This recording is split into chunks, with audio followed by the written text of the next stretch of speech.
Her şeyi boş verip düşünmeni İstəyirəm qalasan əbədi. Dözməyir, sızlayır bu ürəyim. Sən yoxsan deyə ruhsuz bədənim. Çox gözəl yollardan keçmişik, bəlkə hatırlaya keçmişik. Hər şey çox boş gəlir həyatda, amma nədənsə çox özünə gedişim.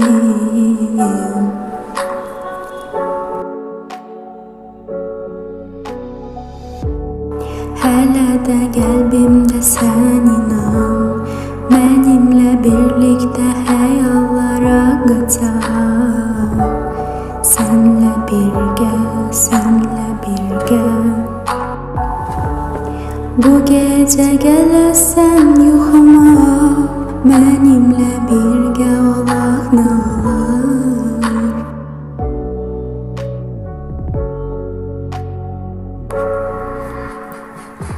Bu gece yanımda kal, istersen canımı al. Yamandıram beni de yanına al. Bu gece yanımda kal, istersen canımı al. Yamandıram beni de yanına al.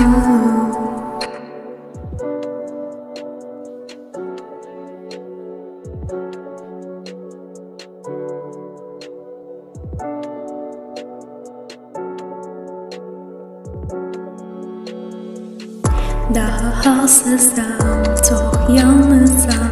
Beni tek koyup ruhumu almısan. Geceler seslenirəm Tanrıma.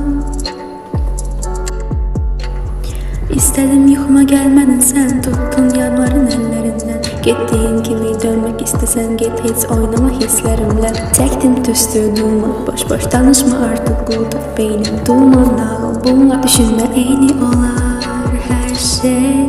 Bəs mənimlə olacaqdın ölənəcəm. Düşündüm ki sənə güvənəcəm. İnan ki çox çətindir sənsiz. Kaş ki çıxmazdın heç önümə sən. Bu gecə yanımda kal, istersen canımı al.